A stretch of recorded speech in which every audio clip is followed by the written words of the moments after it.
রবীন্দ্রনাথ ও শ্রীকান্তের নৈশ অভিযানের বর্ণনা দাও। এই বর্ণনা লেখকের যে শিল্প দক্ষতার পরিচয়টা পাওয়া যায় সে সম্পর্কে আলোচনা করো। মেজ বৌমা, মেজ বৌমা, মেজ বৌমা। কি হচ্ছে দাদা, আমার খোঁজ করছিলেন? হ্যাঁ, থাকো কোথায় সব? পলু কোথায়? সে তো অফিস বেরোবে বলে তৈরি হচ্ছে দাদা। মারো গুলি, অফিস যেতে আছে বারণ করে দাও। কেন গো, কি হলো? বাড়িতে ডাকাত পড়লো নাকি? তোমরা তো সারাক্ষণ নাকে সর্ষের তেল দিয়ে ঘুমোচ্ছ, আমার তো সে উপায় নেই। আচ্ছা মেজ বৌমা, কি কাণ্ড বলো দেখিনি? কেন দাদা, আমি আবার কি করলাম? আরে বাড়ি থেকে আসছে জানো? আসল কথাটা না বলে কি মন চেঁচাইছে দিক। এই চুপ। এই যে পলু, হ্যাঁ একেবারে জামাকাপড় পরে রেডি? হ্যাঁ, আজ একটা ইন্সপেকশন আছে, একটু প্যারা করে বেরোচ্ছি। জামাকাপড় খুলে ফেল। বাহ, জামাকাপড় খুলে ফেলবো। জামাকাপড় সব খুলে ফেলবো? হ্যাঁ। আন্তাবড়ি কথা না বলে কাজের কথাখানা বলো দেখি। আমি আন্তাবড়ি কথা বলছি? কিছু না জেনে সবসময় শুধু লম্বা চড়া কথা। তুই তো দাদাটার কথা শুনকে নেমে যা বাবু। আর তুই কি করছিস? ছিলাটা আনছিস যে তোর দাদাটা বলেছে তোকে জামা কাপড়টা খুলে ফেলতে, তুইও জামা কাপড়টা খুলে ফেলবি বটে? আই বে, কথা কোনো মাথা মুন্ডু নেই। আমি আবার কি বললাম? তোর দাদাটাই তো কুখন থেকে বলছে, ও পুলো জামাটা খুল কিনে। বড় নামে অসলম্বা, খালি যত আজে বাজে কথা। শোনো পলু, হ্যাঁ বলো বলো। তোমার তো আজ আর অফিস যাওয়া হচ্ছে না। হ্যাঁ সে তো বুঝলাম, কিন্তু কেন যাওয়া হচ্ছে না সেটা বলবো তো। হ্যাঁ, আরে মেজ বৌমার কাকা, সেই যে মন্ত্রী কাকা, তিনি আর তার স্ত্রী আজ আমাদের বাড়িতে আসছে। হ্যাঁ হ্যাঁ, তাহলে আর বলছি নাকি? এইমাত্র আমাকে ফোন করেছেন। কোনো মানে হয়? হ্যাঁ, হঠাৎ করে তাদের এই বাড়িতে আসার কোন ঠেকাটা পড়লো শুনি? না এমনিতে সাহায্য আমার কোনো খোঁজও রাখে না বুলু কাকা। এরকম করে বলো না মেজ বৌমা। হ্যাঁ, উনি কত বড় মানুষ, উনি কি আর আমাদের মতো সাধারণ মানুষ? হ্যাঁ, কমন পিপল।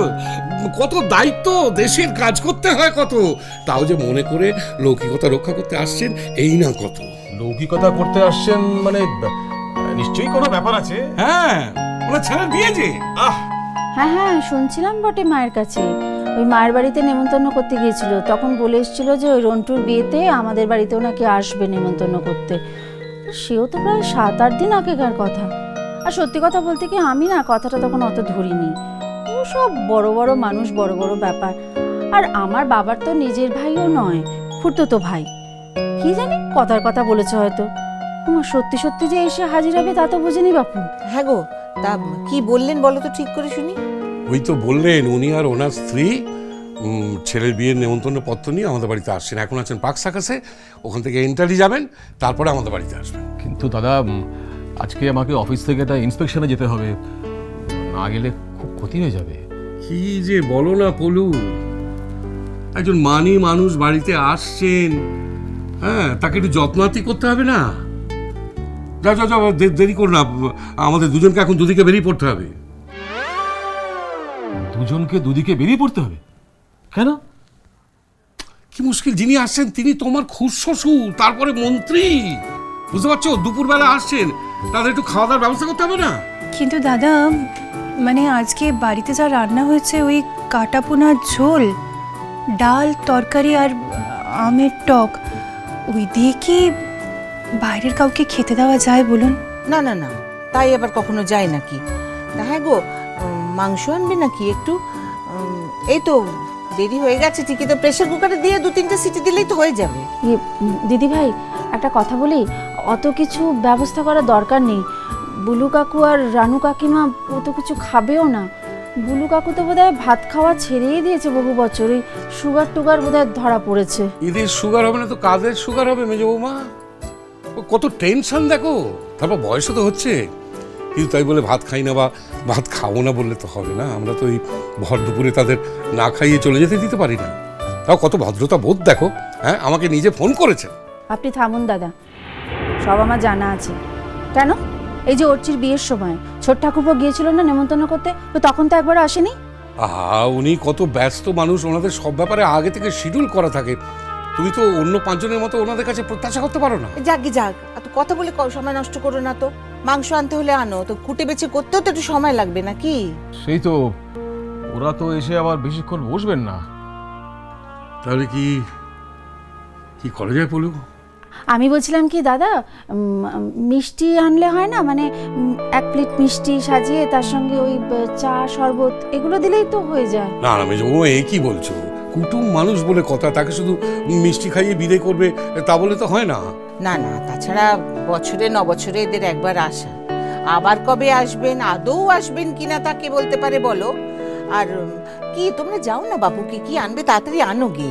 হ্যাঁ, আমি বলি কি দাদা, দুজনেই রোদ্দুরের মধ্যে বেরিয়ে কোনো লাভ নেই, তুমি থাকো, আমি বরং যাচ্ছি। কি যে বলো না বলু, একজন এখন বেরোলে হয় নাকি? এখন একজনকে যেতে হবে মাংসের দোকানে, একজনকে যেতে হবে মিষ্টির দোকানে। আরে ভর দুপুরে মাংস পাবো কোথায়? তাও তো বলে এখন দুর্বল তো মাছ মাংস কিছুই পাওয়া যাবে না।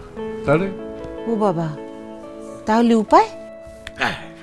উপায় একটা আছে বলু। হ্যাঁ, কি কি কি উপায়? আমি চলে যাচ্ছি মিষ্টির দোকানে, বুঝলে? হ্যাঁ, তুমি এক কাজ করো, তুমি বিরিয়ানির দোকানে চলে যাও, ওখান থেকে বিরিয়ানি আর মাংসের চাপ কিনে নিয়ে এসো। শুধু শুধু কাঁড়ি কাঁড়ি টাকা খরচা। মেজো, তুই সেই তখন থেকে শুধু টাকা আর খরচটাই দেখছিস কেন রে? আমাদের সংসারের একটা মান সম্মান নেই? আর তাছাড়া তোর শ্বশুর বাড়ির মুখটা যদি বাপের বাড়ির সামনে উজ্জ্বল না হয়, ভাল লাগবে? শোনো দিদি ভাই, সব সম্পর্ক আমার জানা আছে। তোমার মনে আছে তোমার মেজো ঠাকুরপোকে অফিস থেকে যখন অনেক দূরে বদলি করার চেষ্টা হয়েছিল, তখন এই আমি বুলু কাকার কাছে যাইনি, হত্যে দিয়ে পড়ে থাকিনি। তিনি কি করলেন? ফাইল খুঁজে দেখছি বলতে বলতেই সময় পার করে দিলেন। হ্যাঁ, তখন তোমার মেজো ঠাকুরপো কতটা অসুস্থ ছিল মনে আছে তোমার? ওই অফিসের বড় সাহেব, তিনি যদি ওই বদলিটা মকুব না করতেন তাহলে তো ওই দূরে চলেই যেতে হতো। তখন কিন্তু বাপের বাড়ির মন্ত্রী কাকা কেউ কোনো কাজে আসেনি আমার। যাকে যাকে মেজো বাবা, দেখো উনি মন্ত্রী মানুষ বলে কত মানুষ ওনার কাছে নানা রকম আবদার করে। হ্যাঁ, ওনার পক্ষে কি সব মেটানো সম্ভব বলো? কতজনটা মেটাবেন উনি? দাদা আপনি ভুল করছেন, সেসব কিচ্ছু নয়। এখন খবর পেয়েছে তো ছেলের আমার নাম ডাক হয়েছে সাংবাদিক হিসেবে। এই তো কিছুদিন আগে বিদেশে গেছিল সিএম এর সাথে। বুলু কাকা কি জানে না নাকি?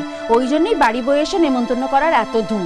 আমার বাপু স্পষ্ট কথা। হ্যাঁ বেশ মেজো বৌমা, তোমার স্পষ্ট কথাটা এখন তুলে রাখো, আমাদের আগের কাজটা আগে করতে দাও। শুনছো? হ্যাঁ বলো। আজ তো মাসের 29 তারিখ। হ্যাঁ তো। আরে এতগুলো খাবার দাবার আনতে হবে, মানে পয়সা কড়ি টানাটানি যাচ্ছে, বুঝতেই পারছো তো। হ্যাঁ, সে তো তোমার বাজার দেখেই কদিন আমি বুঝতে পারছি। ভাগ্যিস কমলিকা কলেজের কাজে বাইরে গেছে, নয়তো নতুন বউয়ের মুখে ওই খাবার আমি তুলে দিতে পারতাম, লজ্জায় মরে যেতাম। কি করবো বলো, মাসের 20 তারিখের পর শেষ 10টা দিন যেন আর কাটতেই চায় না। তাও ধরো প্রায় 1000-1200 টাকা ধাক্কা তো বটেই। দাদা আমার কাছে 100 আছে, আমি দিতে পারবো। দাদা আমার কাছেও না 200 টাকা আছে, আমি এক্ষুনি নিয়ে আসছি। এই শোনো, এগুলো কিন্তু সব ধার আমি শোধ দিয়ে দেবো, কেমন? সব শোধ দিয়ে দেবো। তোমার লক্ষ্মী ভাণ্ডার থেকে দেখো না যদি সদ্বেগ হয়, মানে একটু তাহলে বেশি করে নিয়ে আসতাম আর কি, বুঝলে না? লোকজন আরো সঙ্গে থাকতে পারে তো, হয়তো গার্ড থাকলো কিংবা হয়তো গাড়ির ড্রাইভারও থাকতে পারে। আমার লক্ষ্মীর ঘর তো প্রতি মাসেই ভাঙতে হয়, প্রত্যেক মাসে আবার নতুন করে কেনা। ঘর তো আর কোনোদিন ভরতে পারে না। তা দিচ্ছি, ভুলে যেও না শোধ করতে। দাদা বলছিলাম কি, কষ্টের সংসার থেকে এই যে এত কিছু করছেন, এসবের মর্যাদা দেবার লোক কিন্তু ওই আমার কাকা কাকিমা নন। দেখবেন হয়তো কিছু ছুঁয়েই দেখলো না। আর রানু কাকিমা বরাবরই ভীষণ নাকুচু। দেখো মেজো বৌমা, আমাদের ভদ্রতাটা আমাদের কাছে, বুঝলে না? তাছাড়া খাবে না মানে খাবে না বলেই হলো নাকি? আমরা সামনে বসিয়ে খাওয়াবো, দেখবো কেমন না খায়। হ্যাঁ দাদা। হ্যাঁ, থ্যাংক ইউ থ্যাংক ইউ। ঠিক আছে বৌদি, আমি এখন দিয়ে দিচ্ছি, তুই পরে বাজিয়ে দিবি, ঠিক আছে? দাদা চল চল চল চল চল চল চল। ও ছোট, আমাদের বিছানার চাদর টাদরগুলো তো একটু বদলাতে হবে নাকি? সে আমি করে নিচ্ছি দিদি ভাই, কিন্তু যেন প্রতি মাসেই ভাবি একটা ভালো ডিনার সেট কিনবো, কিছুতেই হয় না গো। দূর, সেই পুরনো প্লেটগুলোই খেতে দিতে হবে। কি বিচ্ছিরি হয়ে গেছে মেজদি ভাই।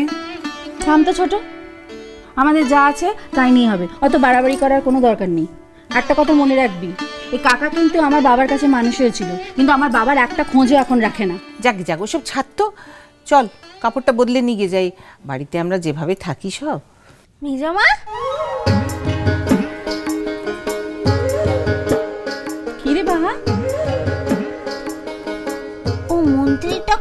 হয় রে, আমি তো কোনোদিন দেখিলাই। উটো কি খুব রাগিটা হয় মোটে? দূর বোকা মেয়ে, তা কেন হতে যাবে? মন্ত্রী তো কি হয়েছে, আমাদের মতোই তো মানুষ নাকি? তা হইলে কি হয়েছে? তুই তো আমাকে কোনোদিন বলিস লাই যে তোর কাকাটা একটা মন্ত্রীটা আনছে বটে। ও মা, এটা আবার বলার কি আছে? শোন, আমরা ভোট দিই তবেই ওরা মন্ত্রী হয়, বুঝেছিস? কিন্তু মন্ত্রী হবার পর ওরা কি আমাদের কথা মনে রাখে? রাখে না। হ্যাঁ, যারা রাখে আমরাও তাদের কথা মনে রাখি, বল। কিন্তু সত্যি বলছি তোদের, আমার কাকা না মোটেই সেরকম লোক নন। না না, না হলে আমি এত কথা ওর নামে বলি না কি দূর। এই যে দেখ না, এই যে বড়বাবু মেজবাবু দৌড়ে দৌড়ে বাজার করতে গেল, কাকার আদর আপ্যায়নের এত রকম ব্যবস্থা করছে। কাকা যদি সেসবের মর্যাদা না দেয় তাহলে আমার অবস্থাটা ভাবতো। শ্বশুরবাড়ির কাছে আমার মুখটা একেবারে নিচু হয়ে যাবে।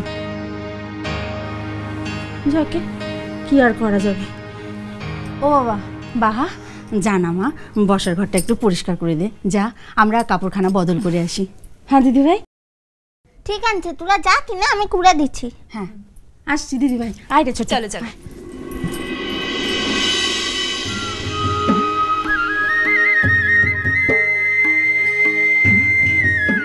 তুই যা কিনে কাপড়টা বদলে আয়। যাই। মিষ্টি কুটুম মিষ্টি কুটুম মিষ্টি কুটুম